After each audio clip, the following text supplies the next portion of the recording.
Oh, no, I'm not. Oh, someone got me. Oh my gosh. JJRP787 got me. It was a fake. It was a fake. I got Ish, though. I got Ish. So I was not, in fact, muted. But that really brings up a question, doesn't it?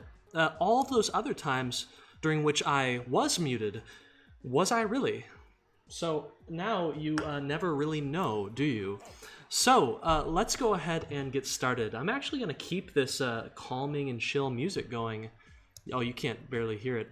As we go through the announcements, okay? I hope you're all doing well. I hope you've had a nice kind of look at your feedback for P2 Gold Spike. I hope that's given you some ideas. Personally, one of my favorite parts of development is that moment where you get to watch people play your game, and whether it goes well, whether it doesn't necessarily go the way you expect, it's always a very informative and eye-opening time when people are playing your game, okay? So let's go ahead and get into it. All right. So your inspiration for the week. Let's go ahead and take a look.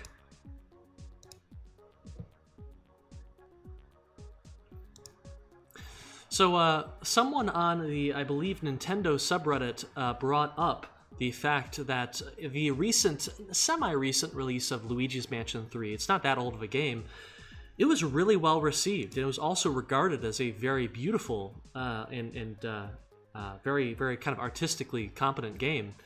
The lead technical character artist for that game had previously worked on another game. He was the art director for Hotel Mario. Hotel Mario being one of the famous, kind of reviled Philips CDI Mario games, alongside the Zelda CDI games. Hotel Mario game. Let's take a look. This is to say that no matter how tough your current situation might be, there is always a chance for you to go out and still have impact. Okay. So let's look here. Yeah, Hotel Mario, Philips CDI. It was a not very appreciated game. It was kind of a puzzle game. I guess some people regard it as one of the worst Mario franchise games out there. And so that's kind of tough. But the guy ends up becoming the art director for one of the more acclaimed games in the Mario series. So that is a really, really inspiring turnaround right there. So no matter how tough it's currently going, hang in there, okay? You've got a lot of time to do cool stuff. Okay, so let's go ahead and turn this down. So there's your inspiration for the week. Every lump you take can be a stepping stone with the right attitude. Among Us, another kind of inspiring story. Among Us, you might have heard about it. It's a pretty small but indie game that did okay. It initially, when it released, was a flop. And a similar story with Fortnite and Roblox. Those games also came out. I think we've got at least a little clip here. Oh, no. Among Us is an online game blowing up in popularity right now. Okay, so this is a clip this is a video I recommend you watch. Essentially, Among Us came out, and it was pretty much a flop. It didn't have a lot of players. It had, a handful of players who'd play every week, but not many. And just over time, it kind of peaked at around 30 players every week, I think. And it'd have a few matches, but the people who did play really liked it, okay? It was more of a marketing issue. They just couldn't get a big mass of people to really get into it, but those who did really enjoyed it. They considered canceling this game and moving on and working on other stuff. But the people who played it, they liked it so much that the team kind of found ways to upgrade it and keep adding content and fixing bugs in their spare time working on other projects. Well, eventually the right people with a wide audience found the game, and it started to go exponential. People found the game, they always liked what they played, and because of that, they brought more people into the fold, right? The multiplayer game, you have to have a lot of people playing with you to make it work. And so word spread like wildfire. The game went exponential and absolutely blew up. I think there are some interesting stories in this in interviews in this video in which they talk about how like the one-person backend server team member, like when the game started to explode in popularity, they were working for like 3 days straight, just trying to keep the game running, because they knew it was their time in the spotlight and they couldn't miss. So good on that team. They hung with it. A similar thing with Fortnite. If you recall, Fortnite initially started as Fortnite Save the World, which is the current kind of campaign, like horde mode you can purchase to add on to Fortnite. And it came out and it was kind of a flop, if I recall. It was okay, I guess, but not a lot of people played it. But the game and the technology behind it, they landed at the perfect time to kind of pick up and turn it and pivot into the Battle Royale genre. And so they did, and the rest is history. Roblox is another humongous game that they've been around for a long time. I think Roblox, it has only recently gotten humongous, and they're looking to IPO pretty soon.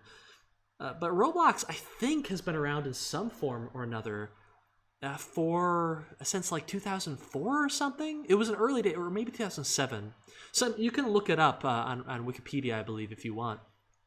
But it was an early game, and they just kind of they found a way to survive and keep building and hanging in there, keep their employees paid, and eventually they got to the point where they hit a critical mass. They got the right set of features. It first came out in 2006, Isha's telling us, and then it just blew up from there. So this is to say that no matter where you are right now, you keep your eyes on the sunset, you keep your eyes on the prize, you keep moving forward, you find a way to become sustainable, then who knows what could happen in the future, okay?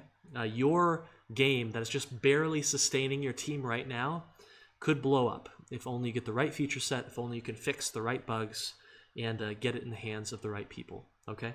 That's not to say that you should dedicate your entire life to one project. What's that song? You gotta know when to fold. But anyway, so it's very inspiring. Don't give up hope. A really cool video here that kind of shows off the AAA aesthetic potential of Unity. Unity, the engine that we are using, it's typically regarded as a really, really great platform for mobile and lighter games, and indie games and medium-sized games. But if you truly do want to make something with this technology ecosystem, you don't necessarily have to jump to something like Unreal or spend a decade creating your own proprietary engine. You could. You can do whatever this person is doing. The insane graphical detail in this video is truly impressive. I'm not sure if they wrote a lot of their own aesthetic software to power this, or if they just simply found the right shaders to use Unity with. But I love seeing Unity projects that look so realistic, because they really just prove some assumptions wrong. So we've got this really, really realistic house here with some very, very nice realistic lighting. At some point, this person's going to look down. You can actually see water trickling in through these little tiles. I imagine the water's coming from under the door at the far end. That's kind of concerning, to be honest with you. Though maybe it's supposed to be raining. Oh, you can see the splashes. You can't see the rain in the air though. That's a little bit concerning. These little splashes are just kind of popping up out of nowhere. So anyway, that's a little bit strange. Maybe the resolution's too low and we'd be able to see the rain if we were playing the game ourselves. But anyway, you can do a lot of really, really aesthetically impressive stuff in Unity if you have the right expertise and you find the right tooling. Government IP. So it's always fun when the government tries to make a video game. In this case, in fact, I mean, that's how I make some of my money at Arbor Interactive. Oh no, it's unavailable. Oh, that's a huge shame. Well, what happened was the government had hired, the EPA had hired a development team to create kind of a cool little educational game for kind of sustainability ecosystems. So recycling, different processing plants and stuff like that. And you had like this city you could look through. The problem, though, was that the development team, when they went to make their music, create their audio for the game, they chose to go grab an audio track from Yoshi's Island. I think Yoshi's New Island for the Nintendo DS. You can't do that, okay? You can't just grab someone else's assets and throw it into your game.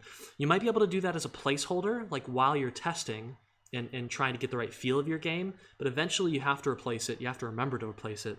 Otherwise, I imagine Nintendo had some interesting conversations with the development team and the EPA when this hit the internet.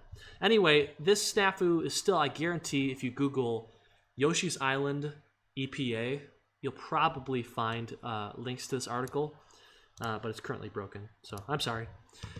Okay, so another really cool thread that happened, I think a year or so ago, someone decided to create a Twitter chain relating to canceled game prototypes, the game graveyard. And so what we have here is a thread of video footage of various interesting little prototypes. This is a really clever one. This is, you've probably seen the stereotype of like the evil kid who has a magnifying glass and is trying to use the sun to burn ants. Well, this is the same idea, except you're actually doing this to soldiers. You are acting like the big god of this world, and you are using the magnifying glass to set things on fire and impede your rival army. Let's keep going here. What else do we have? Yeah, okay. I love that running animation right there. The way those arms move is really funny. What else do we have? What else do we have? A dungeon crawler game. Never finished it. I feel like I'm missing some cool stuff here. This is a spellcasting game where, in order to kind of switch your weapon, switch your spell, I guess you have to draw a certain shape on the screen to make it happen. Harry Potter, one of the Harry Potter games for the DS, did pretty much exactly this, and it worked okay. Let's see what else we got. This is a really cool example here. It is essentially, they've turned your keyboard itself into a spaceship, and you actually activate thrusters, I believe, by pressing different parts of your keyboard. And so that's kind of cool. I really do love the aesthetic that this keyboard uses.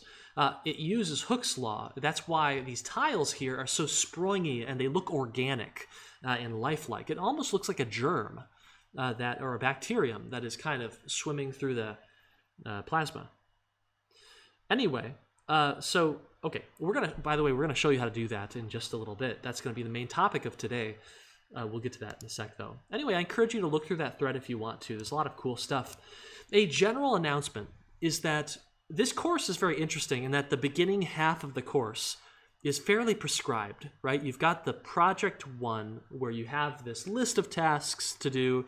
The staff knows exactly what challenges you're going to face, and it allows us to prepare lectures and content to be timed so that, before you hit a challenge, you get the knowledge. Now, our timing isn't perfect there. It's so hard to squeeze things earlier and earlier. But it helps us know what to talk about. Now, however, you're on to P2, you're on to P3, and we actually can't anticipate what you are going to run into, what kind of challenges you're going to need, because you're all working on different stuff and you have very unique game designs. So what will happen in this course is we will begin shifting into a kind of a more diverse series of topics. They'll all relate to games, and all of them will be at least a little bit helpful to you, pretty much no matter what you're working on. But we will be pivoting into topics, lecture topics, such as games and education. How do games teach people, and how can you use games for that purpose? Games is art, so how can you give your game project more of an artistic message? And we'll talk about things like shaders. We'll talk about graphics programming a little bit, SIMD programming and GPUs. We'll talk about games as a business and how studios make themselves sustainable. And we'll talk about techniques like value chains and ecosystem maps for understanding how businesses basically let resources flow through an ecosystem. Anyway, we'll go through all sorts of stuff. We'll talk about scaling your game. So if you wanted to make your game production bigger, what kind of processes would you use to make that happen? But let's go ahead and get onto we've got one kind of mini topic to talk about. But then most of today is going to be about implementing a bunch of juice techniques that we saw some of the last time we met. Okay? So we'll be doing, this is our big juice implementation day. So you'll be watching us program some juice techniques that you can then just go and use. So, okay, let's go ahead and talk about the Unity profiler. So one thing that's really hard to deal with is when you're making games for PC or Mac, you don't necessarily know what kind of machine your game's going to be running on. You might design a game and implement it, and it runs really well on your powerful gaming rig, but when your best friend goes to play it on a kind of cheap, $500 laptop, the game just doesn't run very well. It doesn't play well, it's slow, it's sluggish, it feels poor, right? And it's an important thing to think about. You really want your diverse audience, which you're going to have at the showcase, to have a good time across the board. And so thinking about performance, particularly toward the end of development, is going to be important. So one way, and maybe you are working on a P2 game or a P3 game, and you start to notice that, wow, my computer's getting a little bit slow as I work on this, right? Slow in the Unity editor. It takes a long time to load the new level. And it just feels sloppy. It just feels sluggish, right? And you got to deal with that. You have to bring your game back up to speed. One of the ways that you should immediately tackle this is by using a powerful tool called a profiler. Profilers, if you haven't had experience with these before, they are tools dedicated to understanding the performance of your software. It can also help you understand things like memory leaks and spot potential bugs. I think if you're working in C++, you may have had experience with a tool called Valgrind before, which can be used for these purposes. In Unity, we have an extremely powerful profiler built in. And so I'd like to show you an example of using this to fix a problem, okay? I'm going to need your help, chat. I'm going to need your help because I'll tell you, the game I'm working on, it's sluggish, okay? And I don't know why. It's sluggish. No one likes it because of that. It doesn't run well on my friends' machines. It's just a problem, okay? So let's do this. So I'm going to show you a little bit of what the game looks like. Now, this is just a combat test room. So don't judge me or anything. But you're going to notice that it's very sluggish, okay? So let's go ahead and run the game, and we'll see just how sluggish it is. Ooh, that is really sluggish. Okay, so we're walking around, and we're walking around, and it's just, look at this. It's so laggy. It's so laggy. Okay, then we got our cult member there. Yeah. We can't. That's not acceptable, right? It's way too laggy. So what do we do while I close the profiler window here? Well, what you want to do is you'll want to go to Window, you'll want to go to your Analysis tab here, and you'll want to grab Profiler. The Profiler is a really, really cool window that essentially, when it is active, it will record and take data on every single frame that goes by in your game. So we can go ahead and just anchor it over here a little bit. What we'll do is we'll press this red button to turn it on, and then when we play the game, we'll notice that it's collecting additional data. And that's going to be really useful to us in just a second.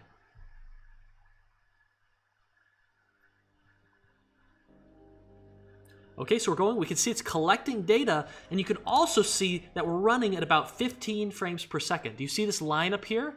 We are way overshooting 15 frames per second.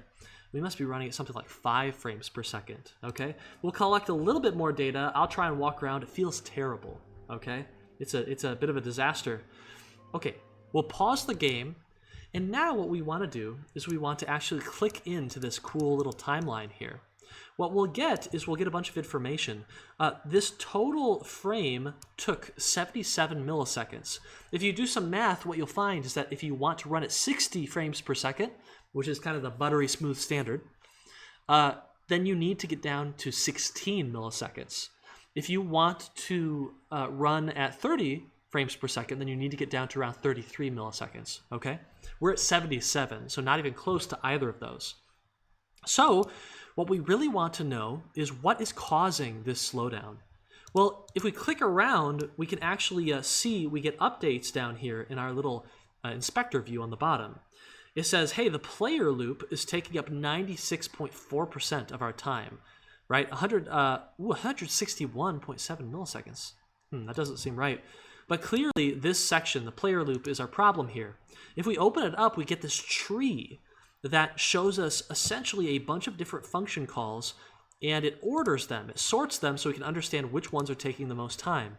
Here, we can see that, wow, our pre-late update.script run behavior late update function call is taking a ton of time. Late behavior update is taking a ton of time. If we drill deeper, we can see that it's the tank movement script. And I'll show you, it is indeed a script here. Hold on, let me do a search. Tank movement. It's a script right here, okay? It's taking up 71.7% of our time. If we drill even deeper, well, unfortunately, we can't drill that much deeper. We know that something is going wrong with the late update function inside of our tank movement component. But I want to know more, okay? I want to know exactly what's going wrong. So here's what we'll do. We're going to end the game, and we're going to click this profiler into basically super mode, okay? We're going to say, hey, do a deep profile. This means that it's going to give us even more information. So hopefully the game will run, though, because in deep profile mode, everything is way slower. So I think it's loading here. Yep, it's loading. It's initiating deep profile mode. I wish it would tell me this. Okay, so we'll click the game. We're going to run a few seconds of it, not too much more, because otherwise my computer might crash. Come on, let's go. Chop, chop. Okay, the music has started. Okay, and we are now running. Oh my goodness, we are running so slow. My gosh, do you see it? Do you see it over here? It's running so slowly that it won't even give me my cursor back. Uh-oh, help. I can't pause the game if my cursor is dead. Oh no. Oh boy. Okay, we got our cursor back. We're gonna pause, okay? Pause, let's go. Hey. Pause the game. Pause the game, please. Uh-oh, we could be in trouble. I think my computer has gone unresponsive. Okay, I think we managed to pause it. Did we? No.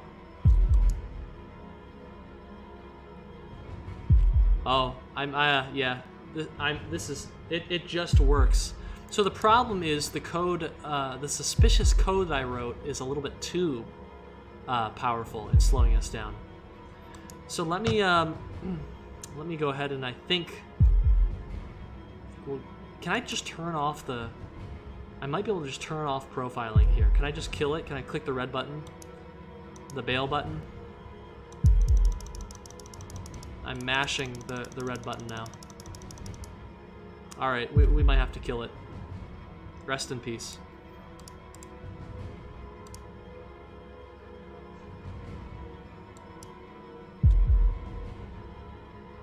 Let me see here. Alright, we had to kill it. So I'll just take you to what code was slowing it down.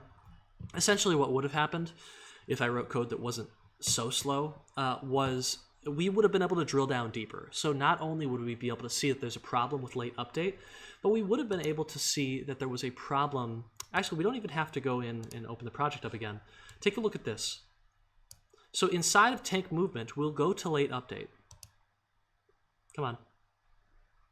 I really need a new computer, I think. We'll go to late update. Where is it? Here's late update. Okay, and there's this function in here. Because there's only one function, I'm pretty suspicious that this is what's causing the slowdown. So we go into this function and we look at what it actually does. This is a function that returns a string, and first, though, it goes all the way from 0 to 99999, creating strings for each of those numbers. It then returns the final number, and that's pretty much all it does. It doesn't even use the return value, so I'm actually shocked that the compiler kept this in. It should be an easy candidate for being stripped. But if we go ahead and get rid of that, comment that out, we'll find that our game runs much, much better, okay? Now this is kind of a it's kind of a dummy example, right? Because it won't look like this. Chances are, when you're making your game and profiling it, what you'll find is that there's actually a variety of functions that kind of work together to slow your game down, and you have to tackle several of them to get a noticeable performance improvement. But the profiler makes that really, really easy and nice. You can play through your entire game. You can keep a lookout for frames that spike above your desired performance level, above 60 FPS, above 30 FPS, and you can investigate those functions. Okay, it'll speed you up a lot. It will tell you really quickly what code you should be rethinking. Is there a way to improve this? Is there a way to cache some things so that we're not doing as much computation every frame? Can we do our heavy computation during a loading screen or a screen transition or before the game starts? The answer is often yes, okay? So anyway, the Unity Profiler is very powerful, and please keep it in mind if you start running into frame rate issues, or if you notice that the people who play your game, if you notice the people who play your game have performance issues, okay? All right. So what I'd like to do is I'd actually not like to open up our horror game there, which takes forever to load up. So I'm actually going to kill it again while it's loading up. I want to open up a sample project, a project that you can actually get from the course repository over here. Let's go ahead and open up the Dispose Please Juice Workshop. That's the name I give to things when I know I want to delete them later. Dispose Please. And what we'll be implementing are a few interesting techniques here. I'd like to show you an example just to remind you of what I'm talking about when it comes to juice. Here's a game. It's actually a horror game called Spaghetti, all right? I'm not sure if any of you have played it, but this has one of the juiciest piles of spaghetti I've ever seen in my life. So let's go ahead and check it out.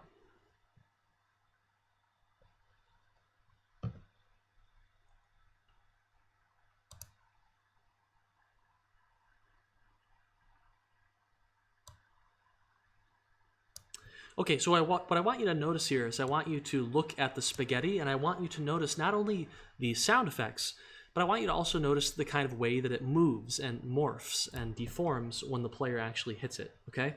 This is a game in which I believe your goal is to slap the spaghetti as many times as you can while avoiding some monsters that are trying to eat you for slapping their spaghetti, okay? So let's go ahead and watch.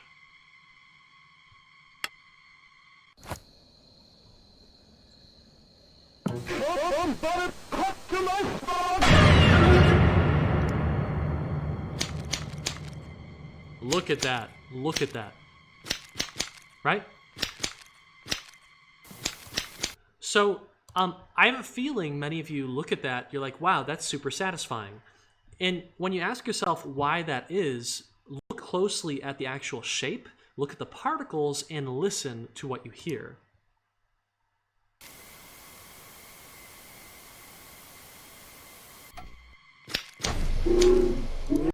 So what happens is when you slap the spaghetti as an object kind of deforms inward, right? It gets smaller, but then it kind of pops back out. It has this springy, sprawny effect that makes you feel like you're impacting an actual object. It also has particles that fly, right? You're hitting spaghetti, which has sauce, and so it should go flying. You're also hearing the kind of splatty, splooshy sound effect that occurs when you hit this spaghetti. So you can actually use that kind of technology for many different things, including the damage. Today, I'm suggesting now, today what we're going to do is we're going to show you how to get better impact feel when, for instance, a ball hits the ground really hard. We're going to make particles fly, we're going to make cool stuff happen. So I want to show you some other things, though. You've already seen Juice it or Lose It. Another way of doing juice and making your game feel alive is to use sound, use audio. It's something we often forget until the end of development, but it is so powerful for setting a certain mood and emotion. If you time it correctly, you can also make the music give power and energy to other things you're doing, such as camera movements. I want you to watch the following clip from a game called F-Zero GX. And I want you to Actually, you know what? I'm going to turn the audio completely down, okay? And I want you to watch this clip. And I just want you to feel the energy, okay? There's not going to be much of it. Let's watch this clip.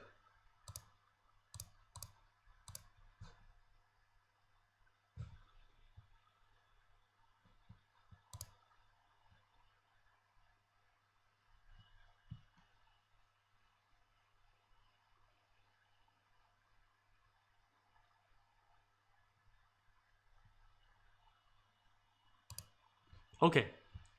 How did you feel, chat? Were you just hit by a beam of lightning? Right? Full of energy, right? You gotta race. Oh, yeah. Or was it kind of like, it's kind of cool, I guess. Like, eh. The camera angles still do a pretty cool job of getting you hyped up, but you didn't hear anything, did you? You didn't hear anything. So that's a bit of a problem. Let me go ahead and fix that for you. Okay, let's watch this again, but this time with a little bit of audio.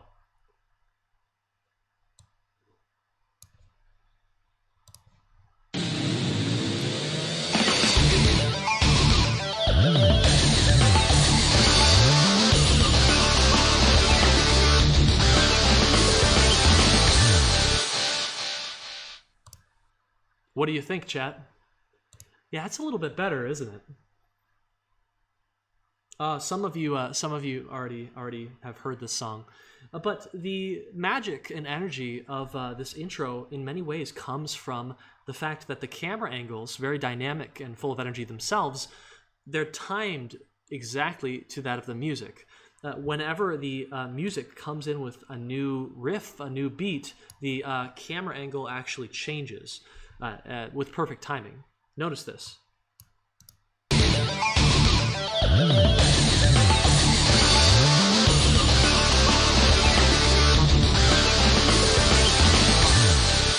Right?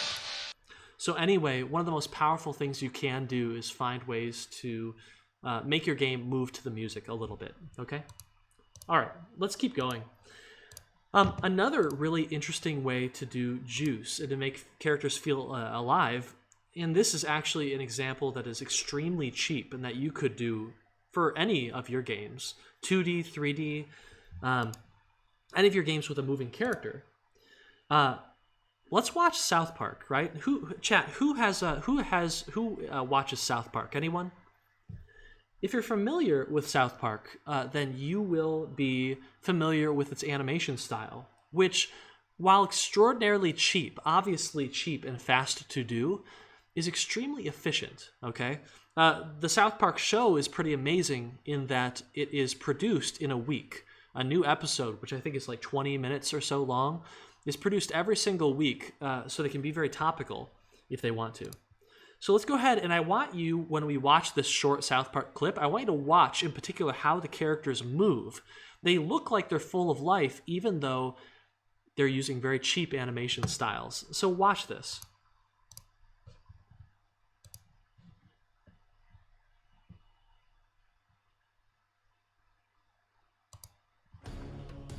Where's your car? We took a cab here! Damn it, mine's in the shop! Hey! Help! Stop! Please, it's an emergency! Come on! Nelson, I need to come over and use your computer. No, I need to play World of Warcraft. Okay, so if you look at this animation style, for those of you who don't watch this show very much, watch them run. Essentially, all you really get is hops. Right? Cab here! Hop, Damn hop, it, hop, mine's hop, in the hop, shop. hop. Hey! Help! Stop!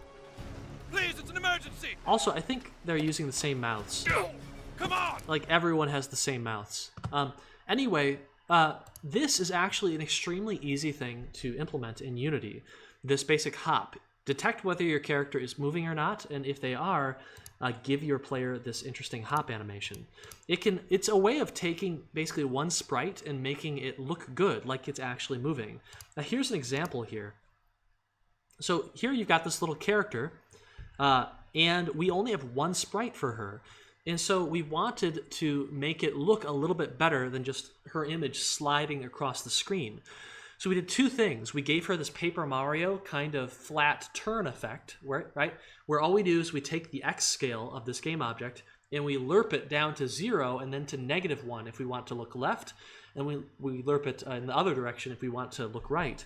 And if we detect that this character is moving at all, what we do is we simply take the we take the sprite, its rotation, and we make it rotate on the sine wave. Okay, the sine wave, woo!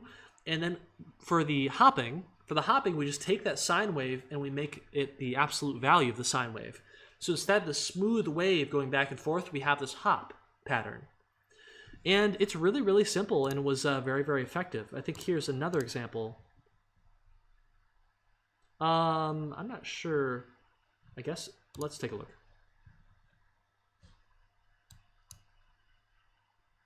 Yes, okay, so here it is, right? So here's another example. What's cool is that this works with sprites of any size. This works with any sprites, pretty much. There you go. If you want to make it look slightly more advanced, you can introduce a second sprite, which actually shows off the back of the character. So when they're walking away from the camera, it looks like they're actually walking away, okay? Anyway, all right. So let's go ahead and actually get into some of these. What I'd like to do is I'd like to show you an implementation of what's called Hooke's Law, okay? So Hooke's Law is a really, really, really cool technique. It is a really kind of simple and general purpose way to make things look juicy and springy and organic. I'll show you an example of this. This is from a game called World of Goo. You might have heard of it. It was one of the earliest big indie games that really did well on the markets like the Nintendo Wii eShop and other places. So let's go ahead and take a look at this real quick. You'll notice the balloons, the little goo creatures, everything squirts and jiggles and looks organic and fun.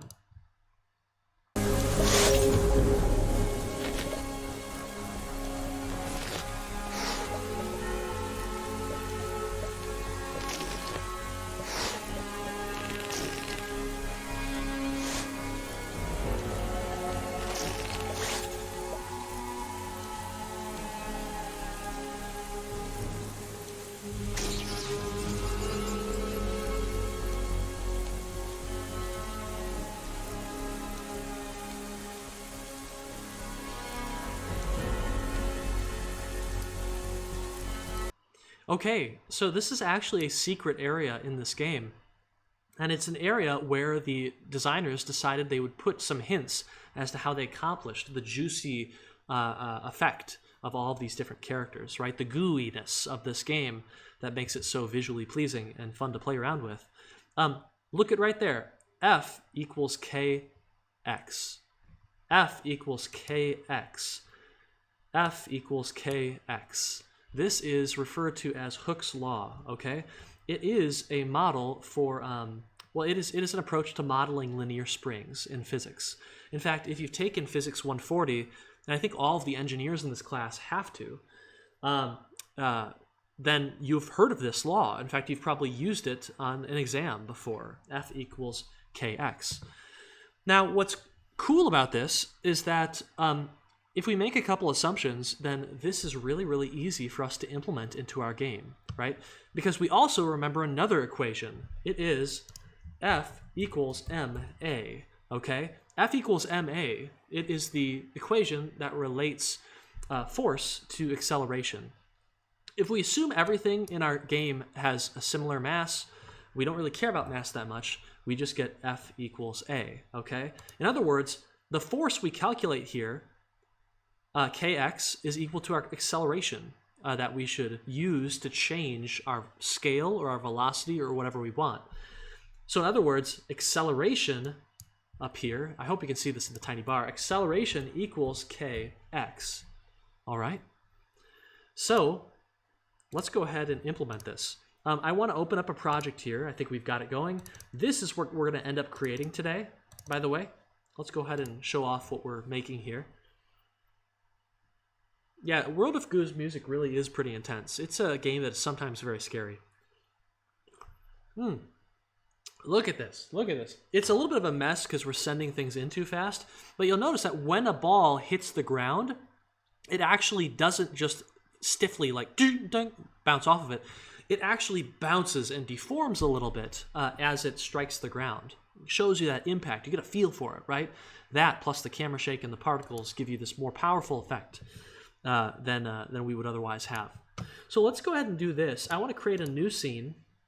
There we go. Okay, we got a new scene. And what I want to do is I want to set up some basic stuff. Let's go ahead and get a platform, some ground going on here. We're going to make it a little bit wider. Yeah, that's good enough. Let me see here. Where are our materials? Do we got any good materials? What does the grass look like? Okay, there you go. We got some grass. Where is our camera? We don't even have a camera. Look at that. So let's go ahead and create a camera. When I selected the bear option for creating a new scene, they really did mean it. There's nothing in here. I'm surprised I can see anything. There's no light in here either. Okay, so here we go. We can then angle ourselves down a little bit. And what I want to do, is I want to change the skybox first because that looks horrible.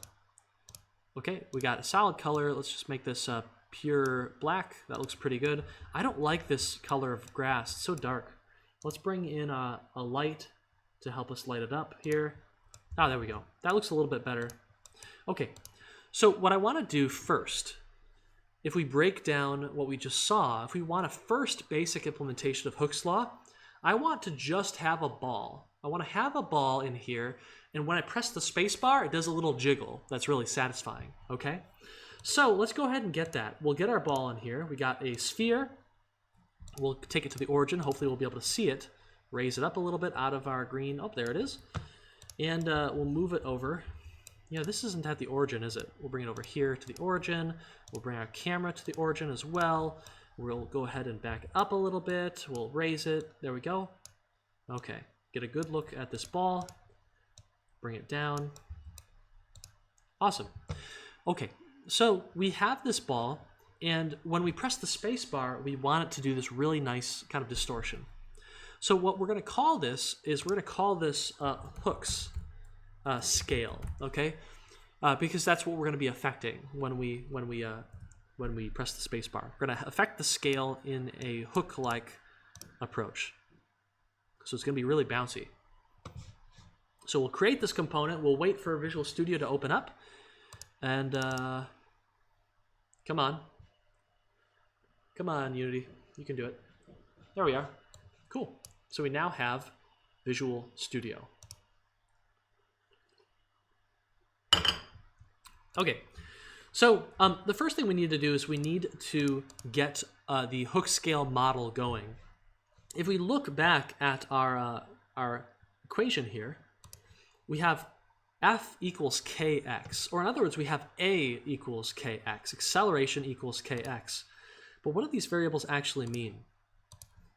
Float acceleration equals k, and autocomplete's going to kill me here, times x, okay? So one of the things that made physics kind of tricky for me was there's so many variables, and it was very hard to remember what they meant. So k is simply a stiffness constant. It is a constant that controls how stiff the spring is. If it's a large number, approaching 1, then the spring is going to move super fast, and it's going to be super stiff, right, when you change something. If it's more towards 0.0, it's going to be much looser and gooier, okay? Slower to apply its force. So we'll go ahead and set k equal to something like 0.1. How about that? And what we'll do right away is we want to test out some different combinations of values. And that means that we really want to make these public variables so that we can actually tweak them at runtime and experiment a little bit faster, okay? Now, we still need to figure out what x means. As it turns out, x is actually the displacement from our destination value, okay? Do we have a spring in here? Where's a good diagram? No good diagram in here? Wikipedia articles are so dense, aren't they? Okay, so let's... here it is. It's not... Oh, yeah, there it is. X. Okay. So there is essentially a resting state on the spring, right? Where if you don't touch it, it will just come to this resting distance. However, when you pull it apart away from that resting state, the distance at which you've pulled it apart is represented by x. So, in other words, x is simply the distance from where we currently are to our resting state value, our desired position, our desired value, okay? So how do we calculate that in code? Well, what we can do is we can say, okay, what is our desired position? Float desired scale is going to be equal to 1, okay? The desired scale of our ball is going to be equal to that kind of default value of 1. And if we want to know what our displacement, our x value is, it's going to be our current scale, okay? So which we can get by going local scale.x, our current scale, and it's actually going to be subtracted from our desired scale, okay? So our desired scale subtracted or minus what we want to be, okay? Destination, current position. So we can take this x, and with it, we now have a value for acceleration. Acceleration is used to change a value over time. But if we want to keep track of a value over time, we actually have to have a variable to represent it. So let's go ahead and make this float scale velocity, okay? And it's going to start at 0. So we calculate acceleration. Acceleration is the change in our velocity. So we'll go ahead and apply that. Our velocity will change by acceleration every frame. And then we actually need one more thing, okay? We don't want our velocity to just stay the same, or we don't want our velocity to just take our acceleration every single frame, because then it will go on forever. It will spring back and forth forever. So we want something that's called a dampening value, public float dampening factor. And this is going to be a value that degrades our motion over time. You can kind of think of it like friction. So for now, let's go ahead and choose a value of something like 0.9. We can adjust that later to get the effect we want. But after applying our acceleration every single frame to our velocity, we're going to take that velocity and we're going to take away 10% of its current velocity, okay? That might be too much. We'll have to see. This number is going to go and move around and about like a spring, but we actually need to apply this number back to our scale. So transformed at local scale plus equals vector 3.1 times our scale velocity. Okay, we can't just plus equal scale velocity because this is actually vector 3, a triplet of points. And this is just a float, a single value. So we multiply it by vector 3.1, and suddenly we have a 3D vector again. So this usually fails at least once. So we'll go ahead and we're going to have to check it out. Let's separate this into its own function real quick, and then we'll test it. Let's call this process hooks scale. Okay. And we're going to run this every single frame, but we're also going to add some debugging code in here. And we'll actually create a function for that. Debug cheat. So if the player presses the input.getKeyDown, keycode.space value, if they press that button, what we're going to do is we're going to take our scale and we're going to change it, okay? Transformed at local scale is going to be set to something tiny, like, I don't know, vector 3.1 times 0.5. That's probably more than we want, but that's going to be good. It's going to be really obvious if it's working when we press the space bar, okay? So we'll come back. Let's make sure everything compiles.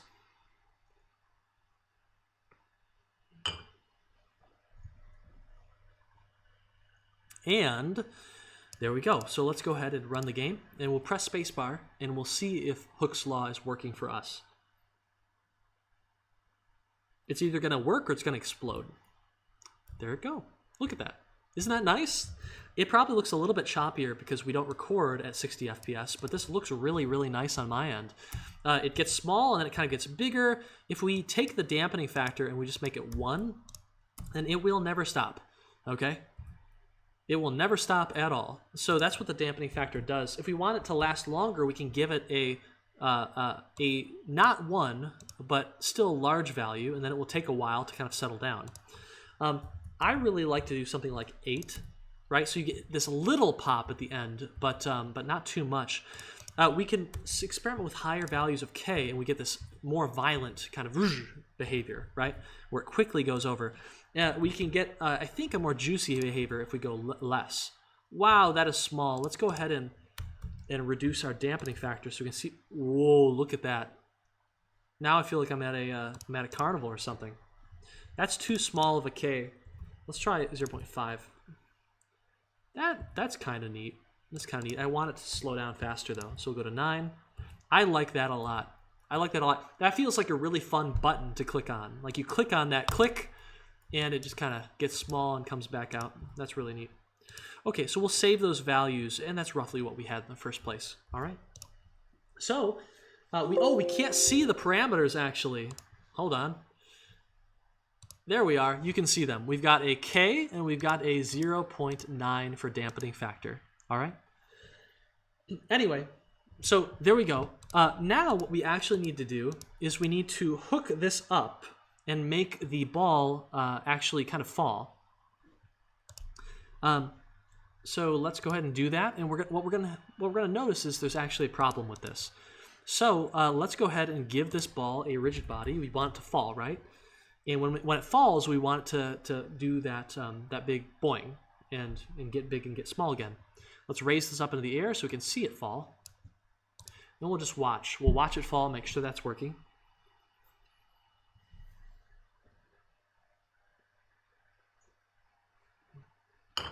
Okay, so it's on the ground. Why aren't we receiving any shadows? I'm suspicious. This doesn't look good to me. Why aren't we receiving any shadows? Is this material all right? What kind of material is this using? Using standard shader. Let's look at the directional light. Real time, no shadows. That would explain it. Hey, there we go. It's going to look a lot better now. Okay, so when, and I'll save the scene, I guess. Let's call this demo. Okay, so when we hit the ground, nothing's going to happen. And ideally, we want the ball to morph when it hits the ground. However, if we hit spacebar to test this, something strange happens. Do you notice what's strange about this? We press the spacebar, and something happens to the ball. What happens to it? You have to look closely to notice what the issue is here. Yeah, Jelly Killed nailed it. He says the issue is the bouncing. So the problem is when we hit the spacebar, this object actually gets smaller, but then Hooke's law takes it and it makes it bigger. That causes the ball to push off of the ground and it actually does a little hop, okay? Yashmer says, wait, why does it become big and small if the desired scale is 0.5? No, the desired scale is 1. So it uses spring dynamics to basically get back to 1 when it's not 1. So you can see it's very close to 1, and when we press spacebar, it goes down to 0.5, but quickly springs back up as it tries to get back to 1. Okay, so the problem that Jelly Kid pointed out was that every time we morph like this, make ourselves small and then big, we do this little jump. Because the physics system is essentially colliding with our desire to change how something looks, okay? So the scenario is this. We wish that we could make our object change its appearance without impacting the actual gameplay and without impacting the physics, okay? But how do we do that? How do we do that? We want to separate the visual representation of our object from the actual physics and gameplay of that object. Does this sound familiar to anyone else? So, has anyone in the chat heard of a kind of web pattern called MVC, Model View Controller? Has anyone heard of that pattern?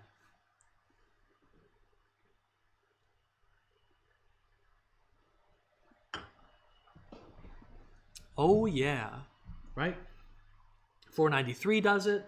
I imagine 485 might do it too. That's another web dev course.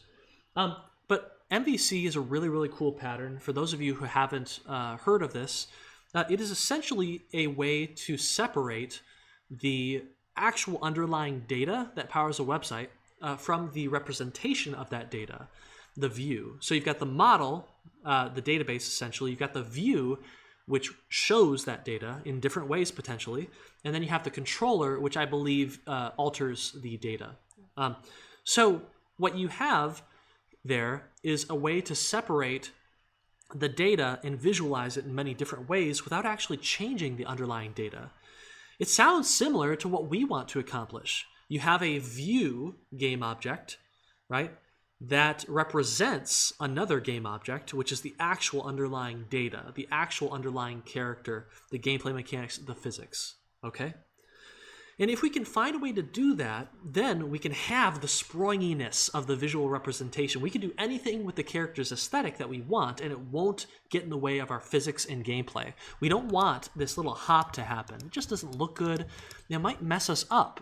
If this is a platforming character, it might mess us up because we'll land on a platform. We'll do the springiness, but the player might try and jump, and they're already in the air from the hop. Their jump will fail. It's going to feel terrible, all right? So here's what we'll do. We're going to take this sphere, and we're going to say, you know what? No. This is not a sphere. This is not our player. This is not our player. This is our player view, okay? This is our player view. And actually, this isn't even a player. This is more like a projectile. And it's a projectile view. So it isn't actually the underlying projectile. Because this is, by the way, we'll make another one. So we're going to have one sphere that is the actual underlying object, and we're going to have one that is just the view, okay? We'll rename this to suit it. So let's do this. The view, remember, the view doesn't actually care about collisions. So it doesn't need a sphere collider, and it doesn't care about physics, right? So we'll get rid of the rigid body. It only cares about looking correct and representing the underlying projectile. Now, if we look at the projectile, it doesn't care about visuals. It doesn't care about looking good. So we're going to get rid of the mesh render, all right? So there it is right there. We can't see it anymore. And we're going to get rid of the sphere collider. So actually, no. We're not going to keep. We're going to keep that. Okay, that deals with physics. We don't care about visual representation on this object. So let's go to hook scale, and we're going to get rid of that because that controls the springiness, right, that we want in our aesthetic, but not in our underlying object. So we now have this little projectile. And here's what I'm going to do. I really wish I could still see this even in the scene view. So here's what we're going to do. Let's create a new component. Let's call this isProjectile. And I'm going to show you how to use a cool little piece of technology called the gizmo system. All right? Has anyone heard of gizmos before? Gizmos are ways for us to represent things to the game designers, but not the player. Gizmos only show up in the scene view and not in the actual game view, okay? So, and you can actually turn them off by unclicking this little button here. You see, we lose the camera icon, we lose the little shader, sphere collider representation. Yep. Yeah, it's really great. Return to Monkey says it's really great for kind of debugging raycasts, and I completely agree. So the way that you use the gizmo system is by using this function onDrawGizmos. You then can use the gizmo static class to change the color of your gizmos. So let's do like color.red so it stands out, and then we'll do gizmos.drawSphere. Okay. Now I think it wants the position of that sphere, the center of it, which is just going to be our position of this game object, and then it wants the radius. Since our scale is 1, let's try 0.5, see how that goes, okay? So now, hopefully, we'll see a red sphere appear right here. There we go. So now we have our actual ball, which the player won't be able to see, and then we have the object that represents that ball, the view of that projectile, okay? So a view needs to do a couple things. It needs to actually follow and represent our underlying projectile. So we need another follow target. Oh, we already have one. Oh, that's amazing. Usually I have to quickly program one. So let's go ahead and I'll show you it here. So if you look at the follow target script, it's just like it normally is. So let's go ahead and drop our projectile in there. And we don't want any offset, and we want a very high ease factor so that it quickly moves to the position of the actual ball. So now we'll do something like this, okay? So we're going to drop this ball and we'll see how it looks.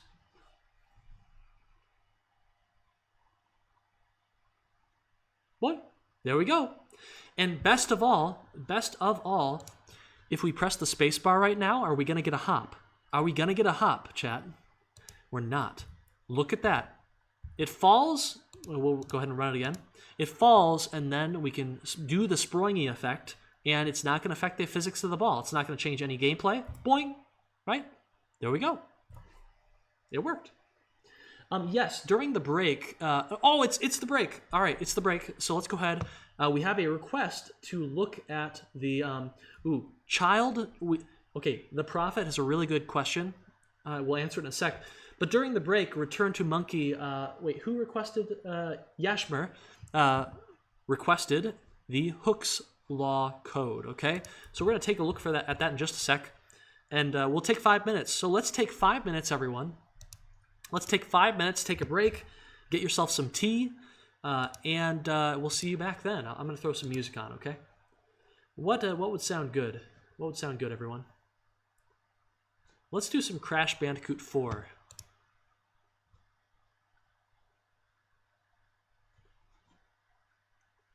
Here we go.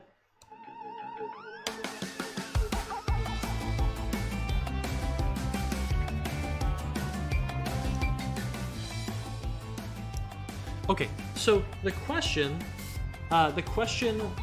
from Yashmer was Hooke's scale. There we go. It's a pretty simple function. In fact, it doesn't need a start value. It has a cheat. It has a cheat in it. It runs a couple functions every frame, and then here's the real magic. Okay, it's only what, 6 lines. So the Prophet actually had a question. Couldn't you just accomplish this not by using the follow target component, but by using parenting, right? By making the view of the projectile a child of that projectile? And the answer is sort of. The answer is yes, kind of. It will work okay for a ball, but if you have some other way of representing or some other shape you want to represent, then it won't work. Because as soon as you parent something, you are locked in to certain transformations. If the parent rolls, then all the children must roll too, okay? And that's not always what you want. For instance, you might have a character, a humanoid, that is the view for a capsule collider. That's the actual character object. And if you parent that 3D model of a human to the capsule, and that capsule starts to roll for any reason, or a sphere or something, your humanoid is going to roll too, okay? If your capsule wants to get bigger for some reason, your view has to get bigger. There's no choice. And so as a result of this, you typically get a lot more freedom by separating it and not using parenting, okay? So that is what I recommend. Don't use parenting, avoid it where you can, and have things follow each other smoothly instead, okay? All right. Oh yeah, you ran into that issue? Yeah. Yeah, you can fight it, but it's really not fun. The code is sloppy, it doesn't work in many cases. You're gonna have some corner cases. So, anyway.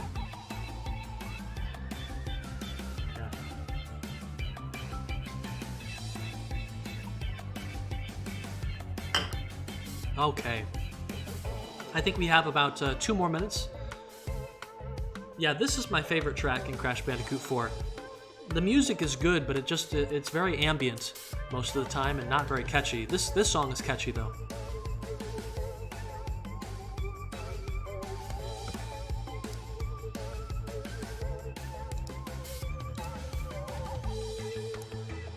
Ah.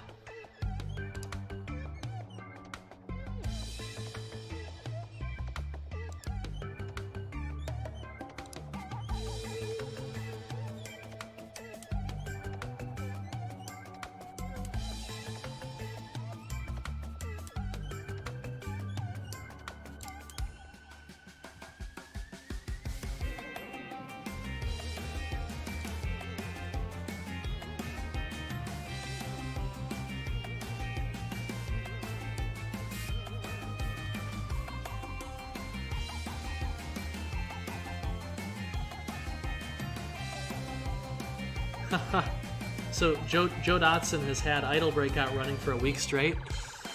Ooh, they got their hook in you. Yep. It might be a little bit hard to shake it. These are very, very fun games. Or they're very satisfying. They're satisfying in a different way than many other games are. It's that feeling of you growing and progressing, right? That feeling of power that you get from a powerful positive feedback loop. Yeah, a lot of games these days, Final Fantasy, a lot of games these days will try and work in some of these positive feedback loops, like base builder games, right? You might go out on a traditional mission, complete the mission, and the resources you earn from that mission you take and you put into the positive feedback loop. So, building a base after completing a level with the materials from that level. I remember Sonic Adventure 2 had a really cool mini-game called the Chow Garden, where it wasn't a huge positive feedback loop, but what you'd do is you'd clear a stage, and while you're playing that stage, you would get resources that you could then take back to your Chow, and you could use them to basically make the Chow happy, develop the Chow's skills, and then the Chow could compete in mini-games and stuff. It satisfies the big number addiction. That is right. Speaking of big number addiction, I remember Marvel vs. Capcom. It's a fighting game series that is kind of built around being kind of crazy and ludicrous. What they did in that game was they took the normal damage values and score values that you'd find in like a Street Fighter. So you get like 10 points for landing a successful medium punch or something. And they decided, you know how to make this way cooler? Let's add 5 zeros to every single number in our game. And they did. And it's just hilarious. I think you finish a combo and it tells you did like 80 million damage with that tiny combo you just did. It's just crazy. The number inflation. Pretty soon they'll have to go to exponential numbering systems. Many idle games eventually do go to exponential notation, because the numbers are just way too big to visually represent in the UI. Anyway, that was a huge tangent. Let's go ahead and get back to it. So right now, what we have is we have our visuals separated from our actual underlying object. So we have some form of MVC going on. And we have a kind of cheat mode where we press the space bar to fake a little sproing, okay, when the ball lands. Now what we actually want is when the ball lands, we actually want to automatically do that kind of sproinginess. And so what we can do, and this is going to be a little bit hacky, I think. What we can do is we can detect that landing on collision, enter. We can check, okay, exactly what was the relative speed at the moment of impact. So we can go float impact speed equals collision dot, I believe it's called relative velocity, yep. And we can actually say, you know what, we really want our sproinginess to be attached to how hard we hit. So why don't we do something like this? Why don't we have our hook scale actually take a value here? I want to create a function, a public function called bump. Okay, and this bump is going to take a value, magnitude. So how much of a bump do you want to make for this ball? Do you want to do a light little sproing, or do you want it to go like a right? So we will take this code, we'll put it into bump. We will tie our bump value to magnitude, and there you go. So we'll want a really low bump, a low value bump. Let's call this magnitude factor, and there we go. So now we will no longer press space. We want other systems to actually call this function to make the sproinginess happen. We have a little bit of a problem though, in that who exactly is going to call this? Well, as it turns out, when we spawn a new ball into our area, we need to not only spawn our ball, but we need to spawn another thing too. In other words, we want some way for an object to spawn its view. So what we can do is we can create a new component. Let's call hasView.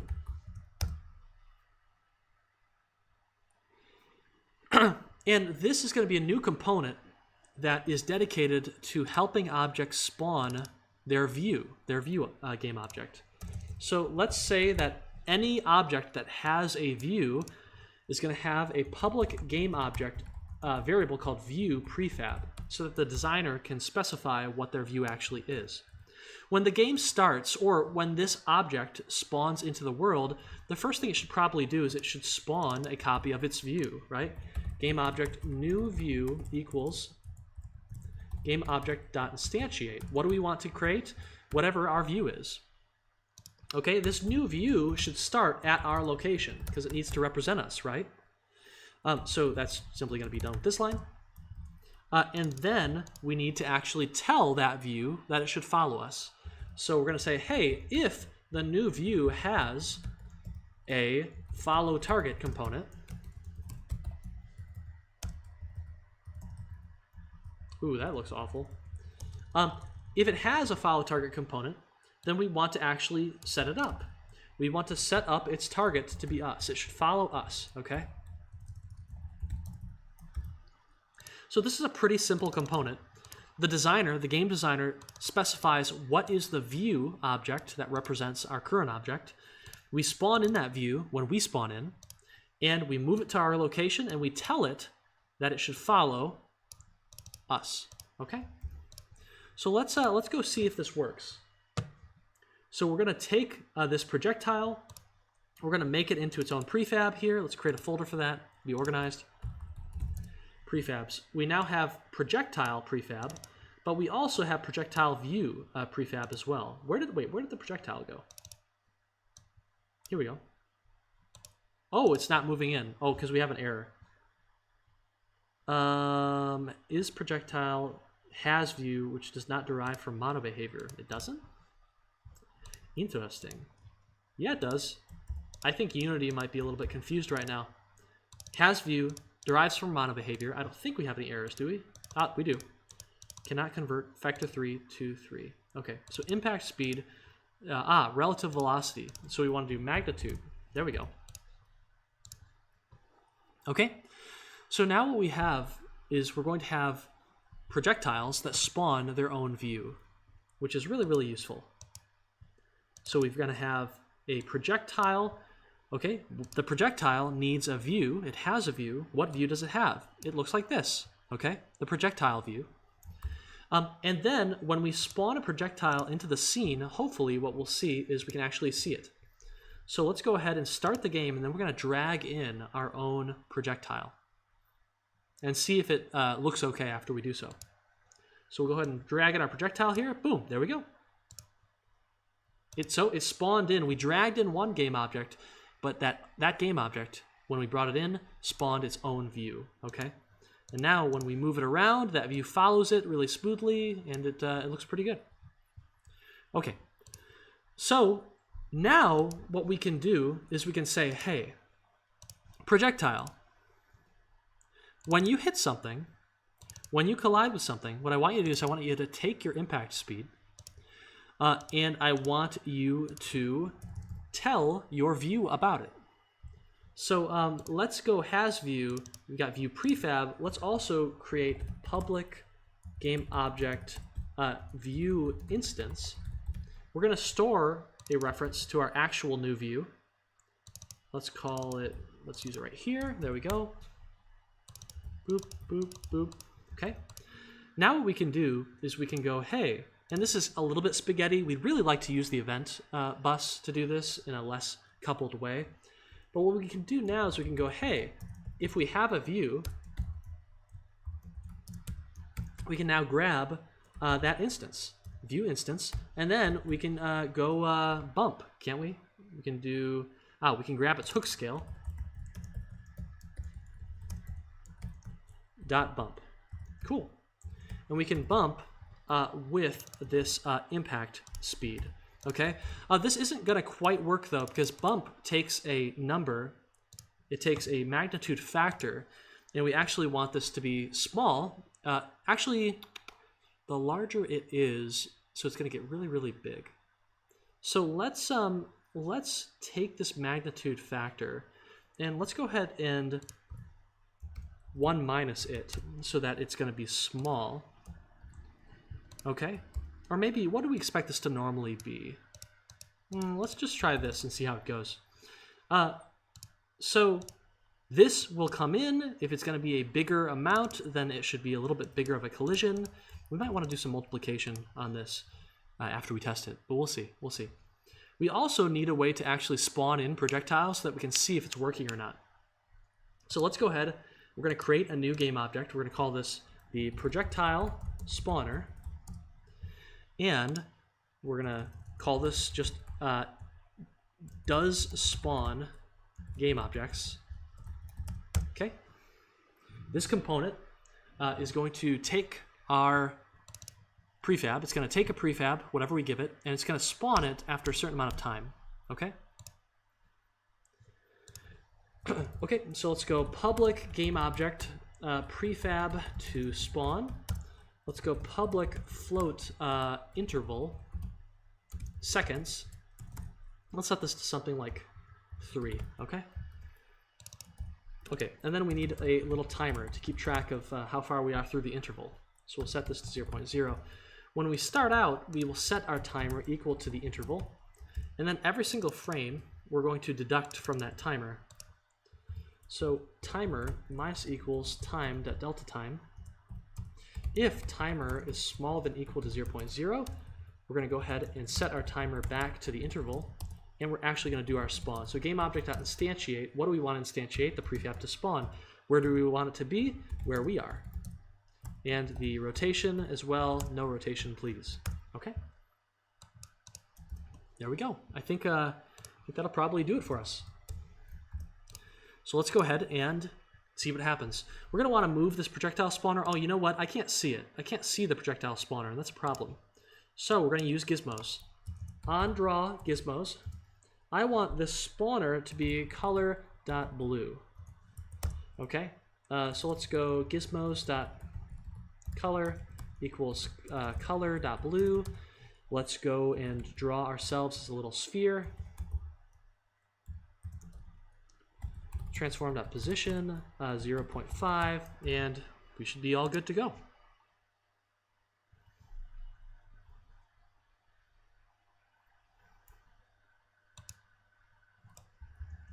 Hey, there it is, right down there.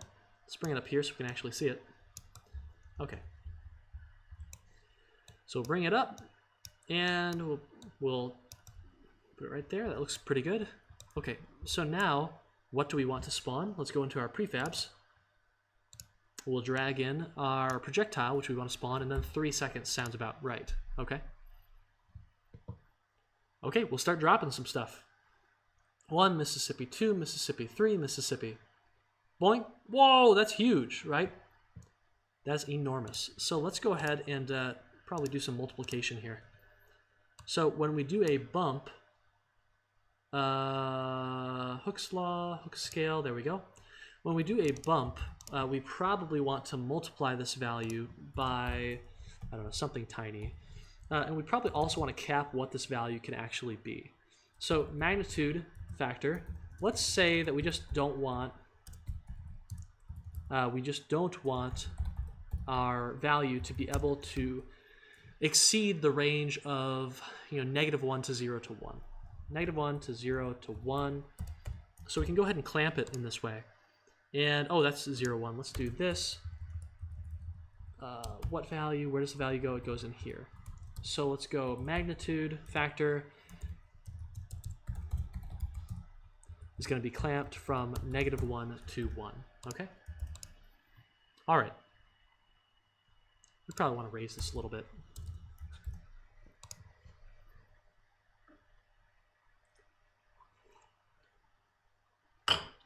All right.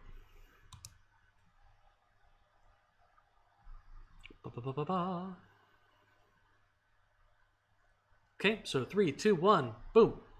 Hey, there we go. Oh, it's so cute. Isn't that cute? Yeah, that's really cool.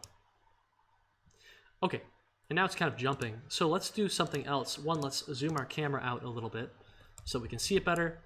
Zoom it out, raise it up, and I want to add some randomness. So the does spawn game object, let's go ahead and add a randomness radius. So public float random position radius. And let's set this to, at first, just 1.0, okay? When we spawn our object, we need to change its position. So vector3 desired position equals, or how about new game object position? It's going to be our position, transform.position, plus unityengine.random.onUnit, or inside unit sphere, times our current radius, which currently is 1. We then need to use this value. So let's take our newly spawned game object, which we need to store a reference to. Game object, new game object. New game object.transform.position equals new game object position. Okay?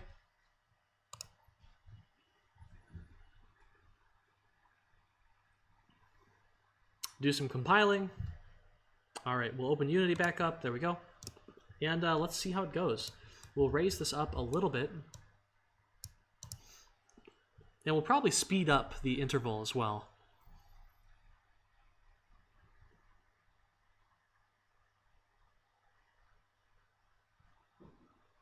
Boing. Oh, this is so slow. This is so slow. How about, I don't know, 0.2? Whee! Now it's raining, right? Boing, boing, boing, boing, boing. Yeah. All right. So you can feel more of an impact now, for sure. Now, there's still not all that much energy and juice, and part of that is just a lack of particles. So what I'd like to do now is I would like to show you, well, actually, I want to show you something cool. You can almost always make things cooler by just throwing a trail render really quickly onto your object. Let's go trail render, and you know these aren't actually blue. They're not actually blue. So what I want to do is I want to make these look more like tiers. Okay, let's go into the view, and we're going to change how the view looks. Do I have a blue material? I don't. So let's go ahead and create some materials. We have a grass material. Let's go ahead and create a material. Let's just call this blue, and it's going to look vaguely, it's going to look vaguely like this blue color here. Ooh, that looks really nice. That's a nice blue. I want to grab our exact color here, and I think I want to get rid of shading because I'm going to try and make this look like it's a teardrop. Okay? So let's go ahead and get rid. Actually, you know what? Let's keep it for now. We might change the material later. Okay, so let's go ahead to our projectile spawner. So it's going to spawn stuff. I think it'll look fine. We need to look at our view, and we need to give it that trail render. So the view needs to get that blue, but I guess it already does. So let's go ahead and give it a trail render. The trail render, we want to start out pretty thick as us, but then as time goes on, we want it to go down to 0. Let's change the color here. So throughout the entire trail, we want it to be roughly this shade of blue. Ooh, actually, okay, well, we might change that a bit later, because I think the surface of our shape is going to look white. So we'll change the time to be much shorter. How about 0.5? So you can see it more as your object falls. And let's just see how this looks. I'm very curious. I think we might be pink. Yeah, we're still pink because we didn't give it a material. So let's go give it a material. Probably the sprite material, the basic sprite. Yep, sprite default. That was still way too much time. Why was it that long? Time 0.5. Okay, let's see how this looks.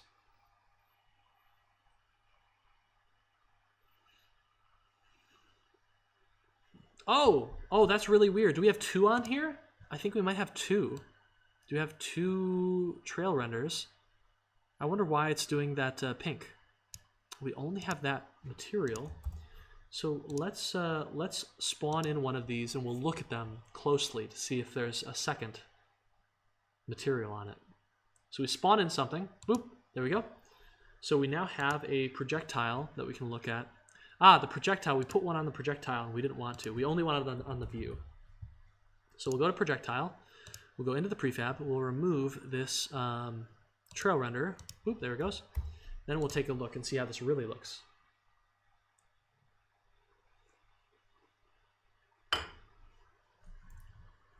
Oh, that looks awesome, doesn't it? Wow, that looks super cool. Though I'll say I think it will look a little bit cooler when we add particles, so it kind of splashes when it hits the ground.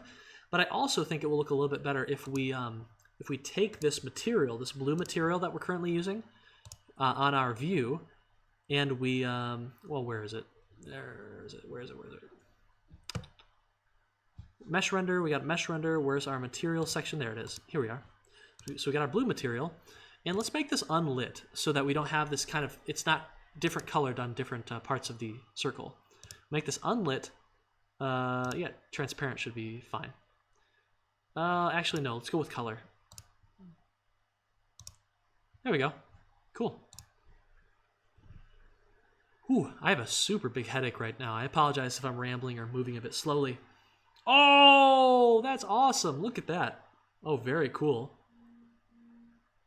All right, so now what I'd like to do, since we've got these tiers going on here and they're kind of juicy, what I'd like to do is I would like to make particles fly when they hit the ground.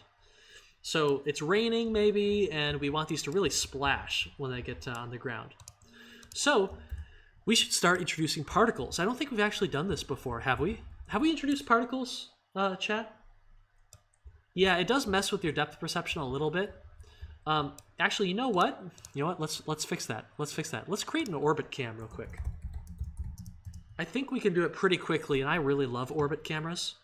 So what we're gonna do is we're gonna have the camera kind of go around this central location in kind of using a bit of trig, and it's gonna look at the central location every single frame. So what we're gonna do is we're going to advance a value really quickly. We're gonna call this t. It's going to start off as 0.0, and t, let's go ahead and give it something we can configure. Let's call this public float t change over time, and let's just call this value something like 0.1 or something. We're probably going to end up making that smaller. Every single frame t changes by t change over time. That should have probably just been something like delta t. Plus equals. Now we actually want to use this value to figure out where our camera should be. So float. Actually, no. Let's go vector 3 xz position. We'll get rid of the underscore there. Okay, now what this should do, we should use some trig. We're going to do mathf dot cosine to determine where you are on the x-axis of. We're going to use cosine of t. We are going to have no value on the y-axis because this is simply the xz position. And then on the z-axis, we're going to use the other operation, mathf.sine. And we should get this circular behavior that happens on the xz axis. We also care about what the radius is of this circle, this orbit circle. So public float radius, I guess. And let's just call this something. Let's just keep it at like 4 for now, okay? So we'll multiply this by 4, and then there we have our xz position. Now we need to know what our y position is going to be. Y position, it's just simply going to be, let's just call it like, well, we should make it configurable. Public float y axis position is going to be equal to something like 4, I guess. Let's try it. We can experiment later. Okay. We'll then combine these to get the final position. Transform.position equals xz position plus y position. Now we also want to probably be doing this in late update. Actually, we'll do this in update, but in late update, we're going to actually control where we're looking. Late update. So we allow our camera to move, and then we calculate the new angle the camera's looking based on that movement. That's why we do part of this, the movement in update, and the actual angling of our camera in late update. So let's try this.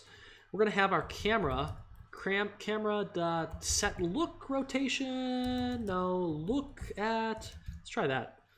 World position, bingo. So our world position, our origin is currently at vector 3.0, and the up is going to be just simply the world's up, okay?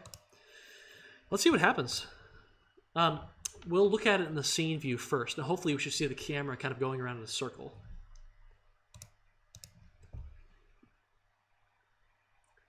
Yeah, hopefully this will make depth perception a little bit easier.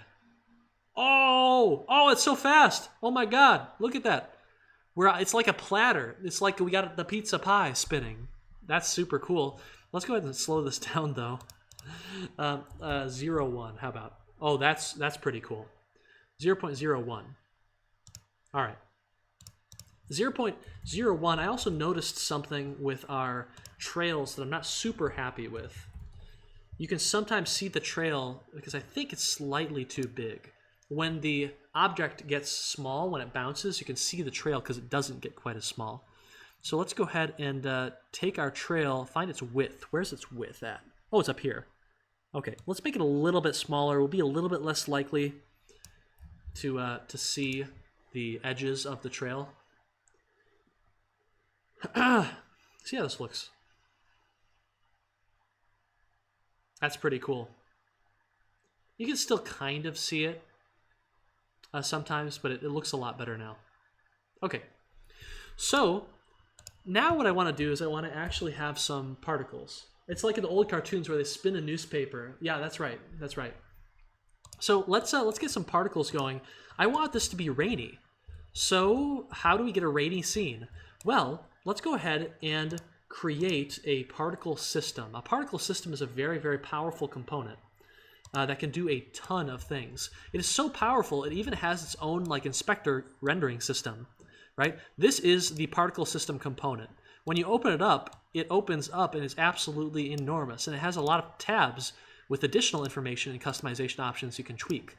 So currently we have this cool little cone-shaped spigot of tiny kind of vanilla white particles going up. It's kind of like a sprinkler or something. I don't know. So let's bring this over here to where our camera roughly is, and we want to actually invert it. So we're going to rotate it. Let's go ahead and rotate it 90 degrees, and we're going to raise it up. Okay. So if we go to our game camera view, we can kind of sort of see it. Right? It's not positioned properly.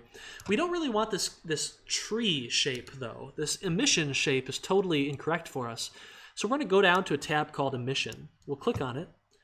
And actually, no, we're going to go down to Shape. Okay? The shape is currently set to be a cone, but we don't want that. We want a box. Okay? We're going to have a box. We're going to make this box a little bit wider. We can adjust the box's scale like that. Okay? So that covers our entire camera. We can adjust its depth as well. So it looks a little bit nicer, I think. Is that right? Oh, no, it's Y in this case. Here we go. All right. So now we've got these particles. They're falling. They don't look super good right now because they kind of come in and out of existence, and they pop. They pop in this not so nice way. So we can go to this field called size over lifetime. We can say, you know what? At the beginning of our life, we want to be at 0, but we want to quickly come up to 1. At the end of our life, we're going to be at 1, but then we want to quickly go down to 0. So now, if you look at these particles, they kind of lerp in and out of existence. It looks a lot smoother. It's less distracting. It looks okay. We don't want these actually coming in and out of existence, though. So what we'll do is we'll give them a longer lifetime.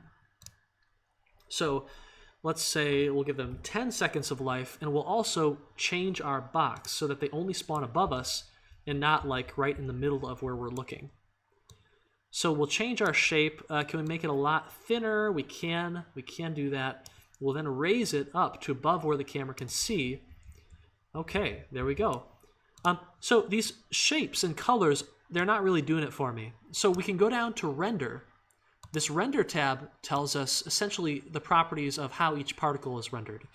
So how do we want to render these? Yeah, Billboard is fine. That's like a sprite render, essentially. And we want to change the material. Let's change it to a sprite default. We now have this cool pixelated look for our particles, and it looks kind of nice. Let's go ahead and we want these to fall faster because this is supposed to be some sort of rain, right? Okay, so let's go ahead and change our starting speed. Start speed is going to be something like 30. Okay. Now that looks a little bit better. We're going to change our starting color as well. Let's make it like a light blue. Okay. Oh, that's cool. In fact, wait, we can make it the exact color as our actual material here. What is the color again? Let's look at it really quickly. Let's grab that color, copy and paste it. We'll come back over to our particle system, say, hey, just give me that color. Okay. We'll paste it in. Good. We also probably want to give it a bit of rotation. So let's rotate our box here like this. It's kind of interesting. Hold on. Here we go. Where's our camera? Oh, that's not going to work. Let's rotate on the y-axis here. Or sorry, the z-axis. Okay. We'll move it over like that, and let's see how that looks. Oh, that looks a lot better. But this isn't nearly enough rain. This isn't nearly enough rain. So let's go over to emission and say, you know what, let's do 100 particles per second. And let's raise the maximum number of particles you're allowed to do. And because this looks a little bit sloppy, let's go ahead and visually make it a little bit less visually noisy. We can kind of fade these particles out a little bit. That looks maybe a little bit better. And so let's play the game and see how it goes.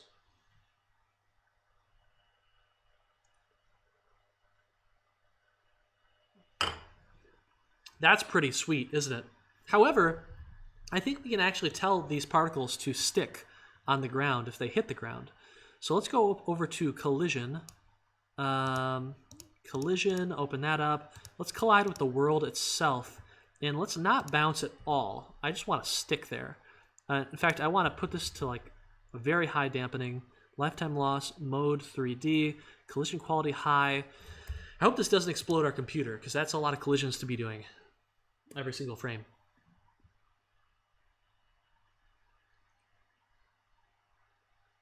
Hey, look at that. Little cool particles. Well, they're way too big, though. Okay, so let's make these particles smaller. Start size should be maybe 1. I think we'll be okay. I think that will affect it, because we have size over lifetime happening, too. So we'll have to see what happens. Oh, they're baby particles. Look at that. That's adorable, right? And then after a little bit, they kind of fade out. Okay, let's make these larger, and let's make the lifetime a little bit shortened, because we're moving faster now. So let's make these a little bit bigger. So how about 5? And then we'll take another look at it.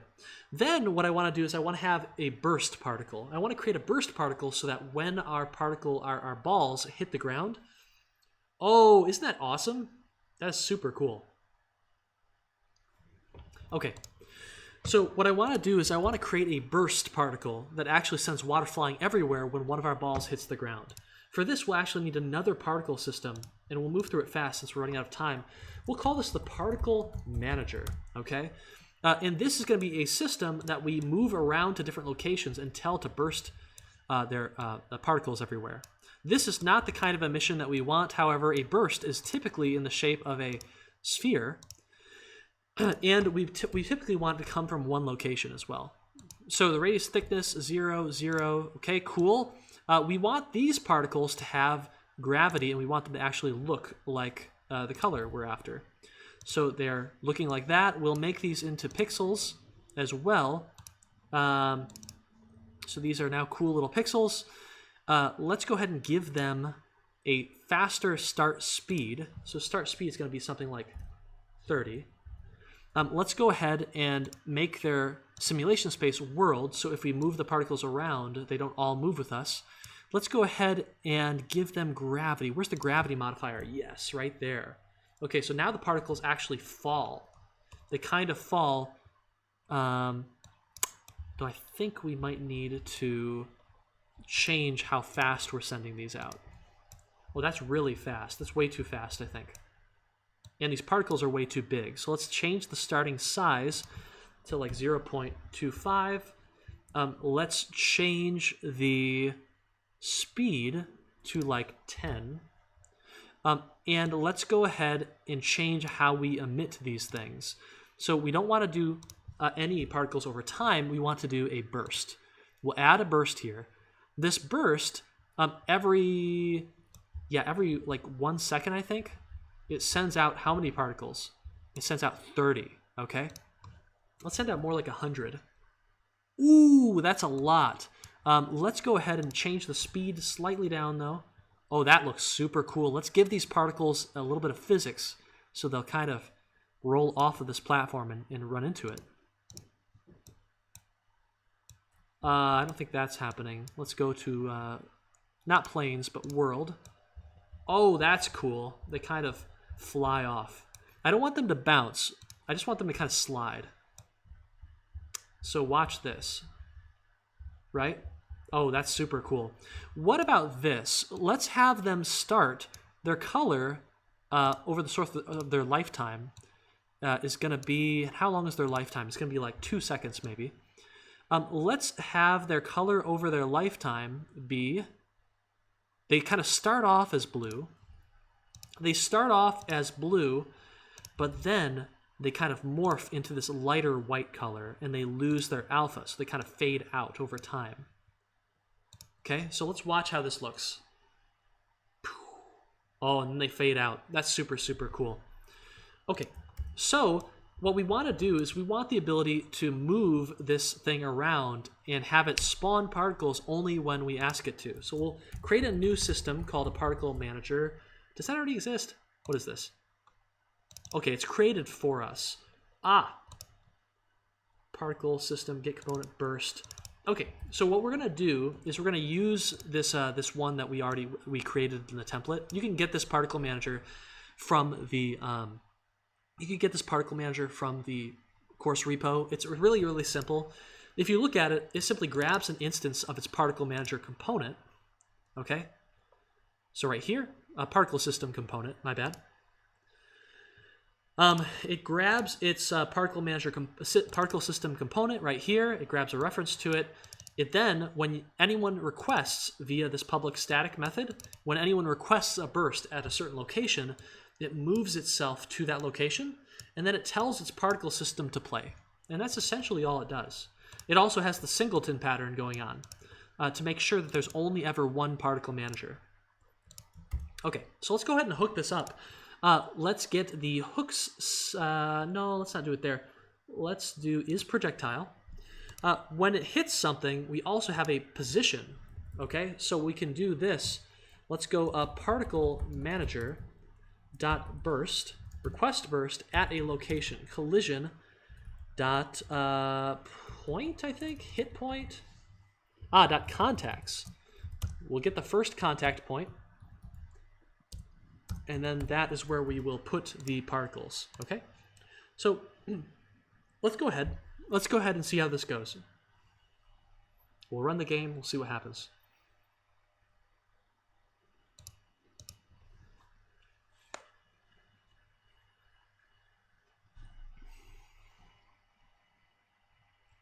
Okay. Ooh! That's so cool. Oh my gosh, I love particles. It's so awesome. Oh my gosh. I really do like this. Oh my gosh. Okay, that looks really good. However, I'm wondering if there's a way that we can tell it not to collide with the spheres themselves. So collision, a particle manager, dampen, collide with everything. No, don't collide with everything. Don't collide with water. Okay, do not collide with water. And then we're gonna put our projectile objects on the water layer. Water, so hopefully this will look a little bit better even.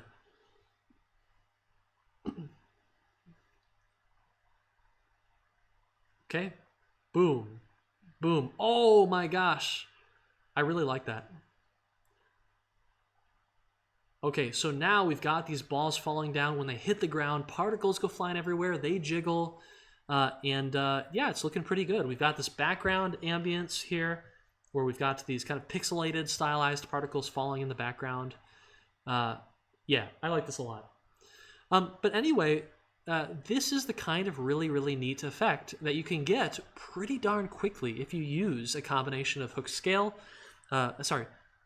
law, MVC, so separating an object from its visual representation, and particle systems. Particle systems have so many different functionalities and you can do so many different things, from fog to fireworks to fire explosions. to rain flying everywhere, apparently. So I encourage you to have, spend at least a little bit of time playing around with particle systems.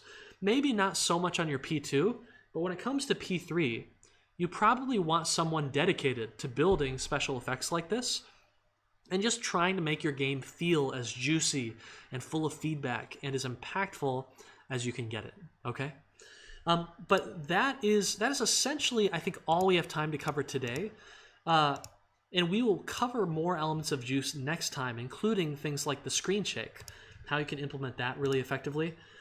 I think there's definitely some other stuff I'm gonna show you next time, but and we'll do some post-processing effects next time as well. That can make the game look really, really interesting.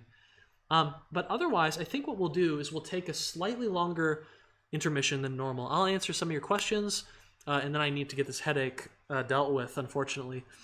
But does anyone have any questions? I'll turn the music back on.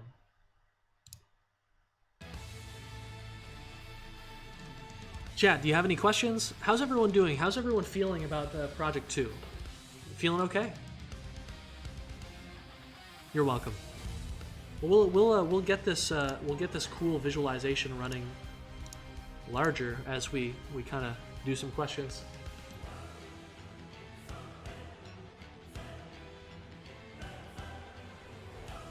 I'm getting stressed again. Oh, I'm sorry. Yeah, it's tough. It can be very tough. But keep in mind, right? There are worse things than cutting. Okay. If you have to cut features, if you have to cut some items of polish, don't be afraid to do this. This is the constant struggle, right? This is a creative process. You own the result. I imagine you had some fun exploring your own ideas, but because they're your ideas, you probably want to, you want to make it perfect. You want to include all of them. You want to make it shine with a ton of unique levels and a ton of polish. And it can be so hard to say no to that. To kind of step back and say, hey, we gotta cut. We gotta let this thing go. It's extremely hard. It's much easier, I think, when there's just a list of tasks that you have to do. So figure out what's important. Cut so that you can get sleep, and so that you can make the most of the time that you do have. Okay.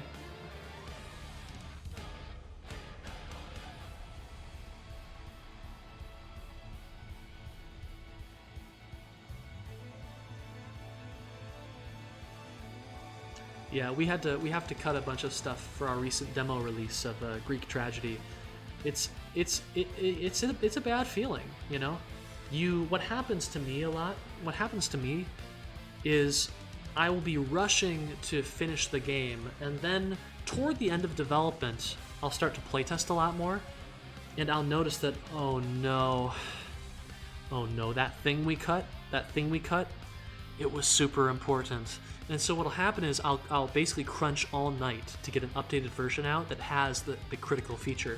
One very poignant example from Greek Tragedy is that if you play that demo, it didn't have checkpoints in it, actually. It didn't have checkpoints until, a day or two before final release, because we didn't think it would be necessary. It was a very short game, but what we discovered was that players are fine with getting killed, but they're not fine with having to restart every time they do it. And in fact, it really hurts the experimental, exploratory nature of the game.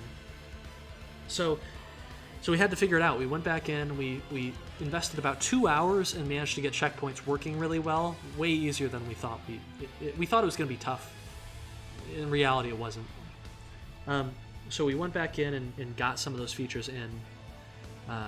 So it's yeah, I understand the pain. You want that new feature, you think it's super important, or you cut that feature and you do some playtesting and you realize it actually is important, and it's it can be very frustrating to watch a playtest, know that your game has a significant problem, and see your users' experience kind of being hurt by that cut feature. It just makes you want to jump back in real quick and add it. But that's not always easy. You add a new feature to a game, particularly if it's a core feature, and you have to then playtest a ton, right? Because maybe that feature broke some other systems that you have. One thing I'd like to do before we step away here is I want to take our spawner, and I want to see what it looks like if we change the interval to something super small. I'm guessing there's going to be so many particles will probably break my computer. Definitely lag the stream. Ah! It's raining, it's pouring. Oh my gosh. Imagine if every raindrop was this thick bowling ball, right? That would be a bad time. We'd all be living in like cement and steel houses, I think. So, anyway. Cool. Orbit cameras make for really good title screens. If you are bored and you want to your game to have a really cool title screen, just create an orbit camera or take the code we wrote for it today and then just have it rotate around an important object. It'll feel cinematic. Okay, anyway, everyone, that's it. I wish you so much luck on your P2 Gold submission. Please be sure to watch all of your feedback videos, including the feedback from the staff that we sent you on Saturday. And good luck. I can't wait to play your games. I know they're going to be fantastic. Okay? Take care, everyone. Bye-bye.